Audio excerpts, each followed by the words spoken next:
आज मैं यहाँ डिटर्मिनेंट्स का लेक्चर 2 लेने जा रहा हूँ। ठीक है, लेक्चर 1 में मैंने आपको बहुत सारी चीज़ें बताई थी। अगर आपने लेक्चर 1 नहीं देखा है तो पहले जाके आप उसको देखिए, वरना ये वाले लेक्चर समझने में आपको बहुत ही कठिनाई होगी। ठीक है, तो लेक्चर 2 में मैंने आपको लास्ट कंसेप्ट बताया था, कोफैक्टर। ठीक है, आपको कोफैक्टर बताया था, अच्छे से बताया था। देखिए एक बार और देख लीजिए। कोफैक्टर ऑफ आई जे का मैंने एक फॉर्मूला बताया था कि -1 का power I plus J times M आई जे होता है, जहाँ की ये क्या होता है, ये कोफैक्टर का नोटेशन होता है, या फिर ये आई जे भी कोफैक्टर का ही नोटेशन होता है। ठीक है, पर ज़्यादातर आपको यही दिखेगा, इसीलिए मैं वही लिख रहा हूँ। ठीक है, ये कोफैक्टर, तो कोफैक्टर आप किसी भी चीज़ का कैसे निकालते हैं, -1 का पावर यहाँ पे जो भी होता है, जो भी रो और जो भी कॉलम को ये इंडिकेट कर रहा होता है वो, और टाइम्स माइनर ऑफ आई जे। ठीक है, इसका मैं एग्जांपल लास्ट क्लास में भी करवाया था, अभी भी एक एग्जांपल देख ही लेते हैं जल्दी जल्दी में। मान लीजिए ए है 2 3 5 -1 7 2 1 5 -10, कुछ भी ले लीजिए। ठीक है, और आपसे पूछ दिया है कि C23 बताइए क्या है, मान लीजिए। ठीक है, तो दूसरा रो और तीसरा कॉलम, तो ये दूसरा रो और ये हो गया तीसरा कॉलम, मतलब इसके बारे में पूछा है, इसका कोफैक्टर क्या होगा। तो सबसे पहले आप देखिए C23, तो मैंने आपको बताया ही था कि अगर इस दोनों को जोड़ के ऑड आ जाए तो यहाँ पे -1 से मल्टीप्लाई हो जाएगा माइनर में। ठीक है, तो यहाँ पे देखिए 2 + 3 तो 5 आ गया, ऑड आ गया, तो -1 का पावर 5, तो -1 ही होगा। और माइनर ऑफ आई जे, तो आई जे यहाँ पे 2 3 है, तो यहाँ पे लिखाएगा माइनर ऑफ 2 3, तो माइनर ऑफ 2 3 इस केस में क्या होगा, तो दूसरा रो और तीसरा कॉलम को डिलीट कर दीजिए। ठीक है, तो उसके बाद इसको कैलकुलेट कर लीजिए, तो 2 - 15, तो यहाँ देखिए 2 - 15, तो वो हो गया आपका -13। अब आप इस दोनों को सॉल्व कर देंगे तो 13 आ जाएगा। ठीक है, लास्ट क्लास में मैंने इस पर क्वेश्चन करवाया था, इसलिए मैं ये जल्दी जल्दी बता दिया हूँ। चलिए, तो ये वाला कंसेप्ट क्लियर हो गया।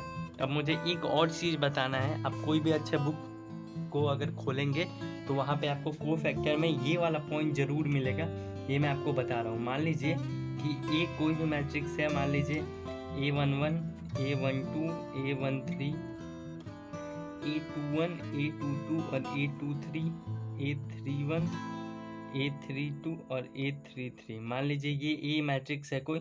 ठीक है, अब देखिए पॉइंट क्या है कि पॉइंट आपको कोई भी बुक में ये मिल जाएगा कि आप देखिए डिटर्मिनेंट ऑफ ए को आप ऐसे लिख सकते हैं A11 M11 minus A12 M12 plus A13 M13। Basically देखिए इस डिटर्मिनेंट को मैंने रो 1 की तरफ से एक्सपेंड किया है, तो इसका प्लस माइनस प्लस होता है, मैंने आपको बताया ही था इसका सिंबल, तो यहाँ प्लस, यहाँ पे माइनस और यहाँ पे प्लस।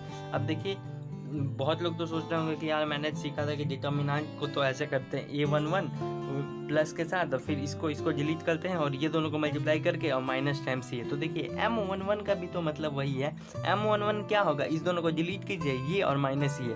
फिर M12 भी क्या होगा, इस दोनों को डिलीट कीजिए और ये दोनों को मल्टीप्लाई माइनस ये दोनों को मल्टीप्लाई। ठीक है, तो बात वही है, जो हम एक्चुअल में करते हैं ना वो हम यही काम करते हैं, पर हमें एक्चुअल में पता ना होता। अगर हम एक बार देख लिए पॉइंट तो अब हमें समझ में आ गया कि अच्छा यही है। अब देखिए ये बेसिकली इसको हम ऐसे भी बोल सकते हैं कि A11 C11 plus A12 C12 plus A13 C13, sorry यहाँ पे A13 होगा, A13 और C13। देखिए बात ये दोनों एकदम सेम ही है, क्योंकि देखिए यहाँ पे आपको प्लस माइनस देखना पड़ा कि इसका जो सिंबल होगा वही हम ये सिंबल लेंगे। यहाँ पे देखना ही नहीं पड़ा, क्योंकि कोफैक्टर हम निकालेंगे तो ऑब्वियसली वो माइनस के साथ आ जाएगा अगर उसको आना होगा तो इसको भी डिटर्मिनेंट्स ऑफ ए बोल सकते हैं। बेसिकली ये और ये लिखा हुआ सेम ही है। अगर आप C11 को सॉल्व करेंगे तो आपका M11 ही आएगा, C12 को सॉल्व करेंगे तो आपका -M12 आएगा। ठीक है, -M12, इसीलिए ये हो गया। C13 को सॉल्व करेंगे तो M13 ही आएगा, इसीलिए ये ऐसा ही है। तो बेसिकली ये दोनों चीज़ लिखा हुआ एकदम सेम है। अब देखिए एक और पॉइंट, ये बेसिकली आप इसको अगर अच्छे से एनालाइज करेंगे तो ये है क्या, देखिए ये अब मैंने R1 की तरफ से इसको एक्सपेंड किया है। ठीक है, R1 की तरफ से किया हूँ तो A11 ये जो एलिमेंट है उसी का कोफैक्टर, फिर A12 ये जो एलिमेंट है उसी का कोफैक्टर, और फिर A13 ये जो एलिमेंट है उसी का कोफैक्टर। ठीक है, तो उसी तरह से एक्सपेंड किया हूँ। मतलब अगर मैं रो 1 का एलिमेंट ले रहा हूँ तो रो 1 का ही मैं कोफैक्टर लूँगा सब में। अब मान लीजिए कि किसी ने A11 ये रो ले लिया, ठीक है, ये रो का एलिमेंट और मतलब कोफैक्टर C21 का इसका ले लिया, या फिर इसका, या फिर किसी का, उसको छोड़ के किसी का, तो वहाँ पे वैल्यू मान लीजिए C21 का ले लिया कोफैक्टर, C22 का और C23 का, तो इस केस में आपका डिटर्मिनेंट नहीं आएगा, इस ये इक्वल टू 0 आ जाएगा रिजल्ट। मतलब आपने एलिमेंट किसी और कॉलम या रो का सेलेक्ट किया और कोफैक्टर किसी और रो या कॉलम का ले लिया, तो वहाँ पे आंसर आपका 0 हो जाएगा। ये बहुत ही ईजी, आप इसको एक्सपेंड करेंगे तो आपका सिंपली रिजल्ट 0 मिल जाएगा। वैसे ये सारे बुक में दिया हुआ होता है, जो भी अच्छा बुक आप देखेंगे, ठीक है। ये इंपॉर्टेंट पॉइंट था। अब चलिए इसके आगे वाला हम टॉपिक देख लेते हैं। आज एक सिंगुलर मैट्रिक्स और नॉन सिंगुलर मैट्रिक्स बोल के एक टॉपिक है, उसे देख लेते हैं। सिंगुलर और प्लूरल कोई नहीं समझ जाएगा इंग्लिश की तरह, ठीक है। यहाँ सिंगुलर और नॉन सिंगुलर मैट्रिक्स है, SINGULAR, सिंगुलर मैट्रिक्स भी लिख देता हूँ। देखिए सिंगुलर मैट्रिक्स, बहुत लोग तो ये सोच रहे होंगे कि यार हम पढ़ रहे हैं डिटर्मिनेंट्स का टॉपिक और यहाँ मैट्रिक्स कहाँ से आ गया, अभी तो उतना सारा 10-12 टाइप का मैट्रिक्स उधर से देख के आया था। तो देखिए है कुछ नहीं, सिंगुलर मैट्रिक्स और नॉन सिंगुलर मैट्रिक्स, देखिए ये डिटर्मिनेंट का ही टॉपिक है, क्योंकि सिंगुलर मैट्रिक्स का डेफिनेशन ही होता है कि मान लीजिए कोई भी मैट्रिक्स है, अगर उसका डिटर्मिनेंट इक्वल टू 0 हो गया तो वो मैट्रिक्स को हम सिंगुलर मैट्रिक्स बोलेंगे। और यहाँ पे नॉन सिंगुलर, ऑब्वियसली कोई भी मैट्रिक्स है और उसका डिटर्मिनेंट 0 नहीं हुआ तो उसको हम नॉन सिंगुलर मैट्रिक्स बोलेंगे।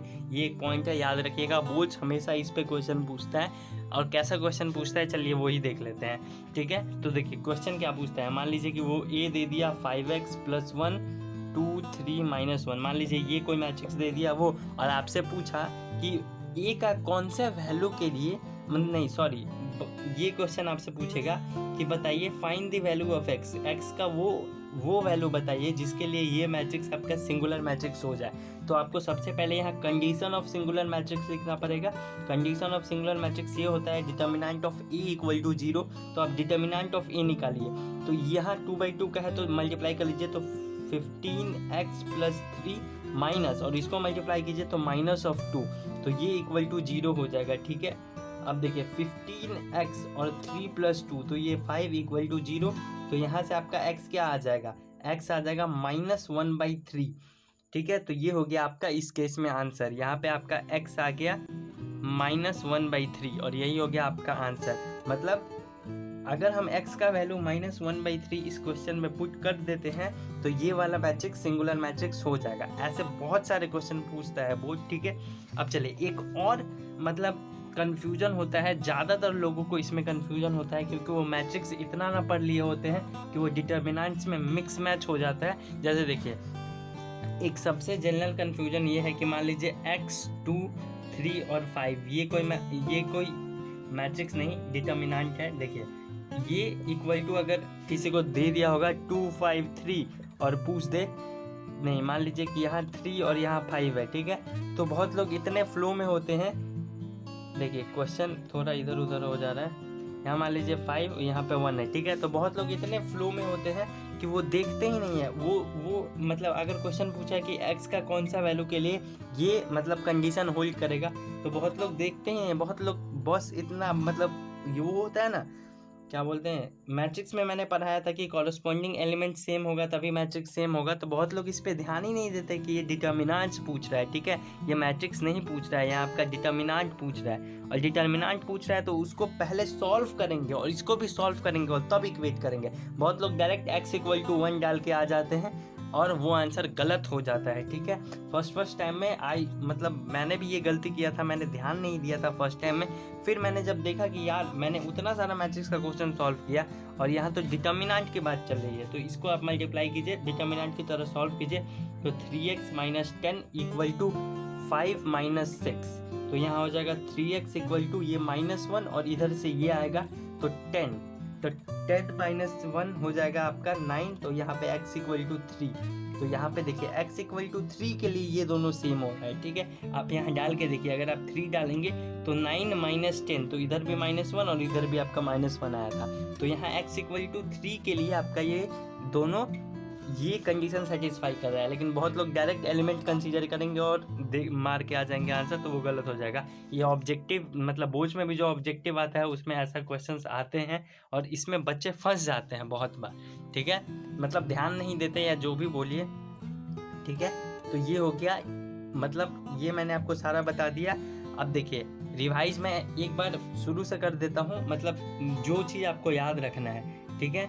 इसके बाद मैं प्रॉपर्टीज ऑफ डिटर्मिनेंट पढ़ाऊंगा, उसमें थोड़ा लंबा खींचेगा, तो मैं ये लेक्चर को छोटा ही सा रहने देता हूँ। देखिए मैंने आपको माइनर कैसे निकालना बताया था कि माइनर निकालने के लिए आप अगर माइनर ऑफ आई जे निकालना है तो आई रो और जे कॉलम को डिलीट कर दीजिए और जो होगा उसको आप माइनर मतलब उससे माइनर निकालेंगे, ठीक है। ये एक कंसेप्ट था। फिर को फैक्टर कैसे निकालेंगे, को फैक्टर आई जे का -1 का power I plus J times M of I J, इससे निकालेंगे। ये मैंने लास्ट क्लास में भी बताया था, ये मैं आपको अभी भी बता रहा हूँ, ठीक है।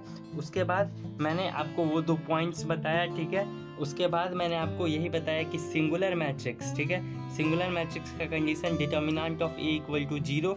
उसके बाद नॉन सिंगुलर मैट्रिक्स का कंडीशन कि determinant of A is not equal to 0, ठीक है। इस पर बहुत सारे क्वेश्चंस आते हैं और आए हुए भी हैं। अगर आप चाहते हैं तो आप प्रैक्टिस कर लीजिए, या फिर मैं यहीं पे इस वीडियो के एंड में ही डाल देता हूँ, अभी ही आप स्क्रीन पे देखिए।